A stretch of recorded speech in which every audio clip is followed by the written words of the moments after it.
clear a bottle, a cabinet.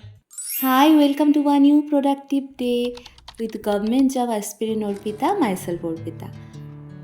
তো আজকে সকালটা শুরু হয়েছিল 6:45-এ, যেহেতু অনেকটা দেরি হয়ে গেছে তাই আর ফ্রেশ হয়েই আমি বসে পড়েছি পড়তে, যতটা টাইম পাবো পড়ে নেব। তো 8টা পর্যন্ত আমি পড়তে পারবো। তো ফার্স্ট স্লটে আজকে ছিল ইংলিশ পেডাগজি, একটা নোট করার ছিল, তো সেটা নোট করলাম। আর হিস্ট্রির একটা চ্যাপ্টার যেটা আমি আগের দিন রাতে পড়েছিলাম, ওটা আবার একবার রিভাইজ করছিলাম। তো এই বলতে বলতে 8টার মতো বেজে গেছে, এখন আমাকে উঠতে হবে।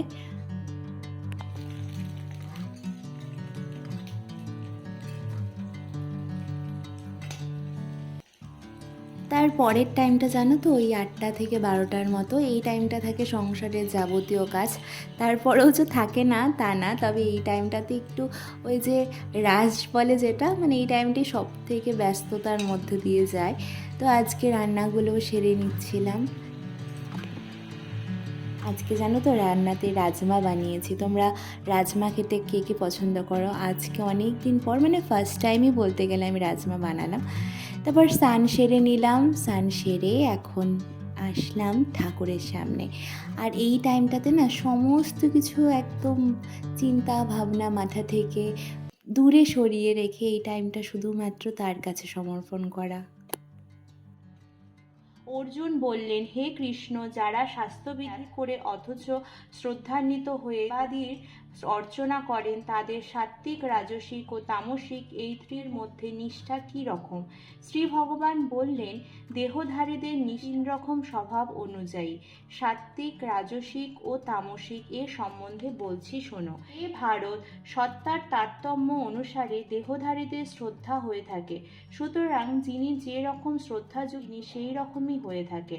সত্ত্বগুণ প্রধান ব্যক্তিরা দেবতাদের অর্চনা করেন, রাজসিক ব্যক্তিরা যক্ষ ও রাক্ষসের পূজা করেন, তমগুণান্বিত ব্যক্তিরা ভূত প্রেতাদির পূজা করেন।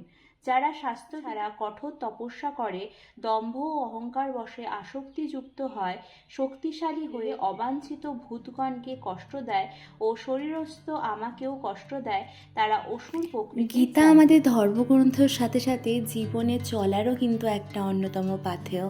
তো আমি অনেক দিন ধরেই পড়ছি, তোমরা দেখলেই আজকে হলো সপ্তদশ অধ্যায় সেটা শুরু করেছি। তারপর এখন স্নান সেরে এসে, পুজো সেরে এসে একটু স্কিন কেয়ার করে নিলাম, কারণ সব কিছুর সাথে সাথে নিজেকে প্রেজেন্টেবল আর নিজেকে ঠিকঠাক রাখাটাও জরুরি। কারণ অ্যাজ আ হাউসওয়াইফ হিসেবে সমস্ত কিছুই কিন্তু আমাদেরকে মেনটেন করতে হয়।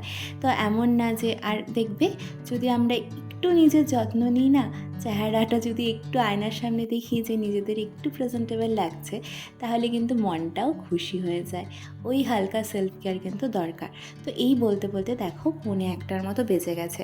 আমার রোজই, মানে যবে থেকে আমি এতদিন তো সেভাবে বুঝতাম না, তবে যবে থেকে সমস্ত কিছু ফিল্ম করছি, তোমাদের সাথে শেয়ার করছি, দেখছি যে আমার 12:30 1:45 এরকমই বেজে যাচ্ছে পরের সেকেন্ড স্লটের যে পড়াশোনা সেটা শুরু করতে। তো এখন আমি আর কথা না বাড়িয়ে কিছুটা তোমাদের সাথে ফিল্ম করে শেয়ার করছি, আর কিছুটা তো অফ স্ক্রিনে করতে হবে, কারণ সমস্ত টাইমটা ফোকাস কিন্তু সেভাবে দেওয়া যায় না যদি ক্যামেরা অন থাকে। যদিও আমি শুরুতে, হয়তো ভবিষ্যতে সেটা সমস্ত কিছু ঠিক হয়ে যাবে, তো সেটা তোমরাও একটু অ্যাডজাস্ট করে নিও। আর হ্যাঁ, তোমাদের সাথে এই পড়াটা একটু শেয়ার করি। এটা হিস্ট্রি।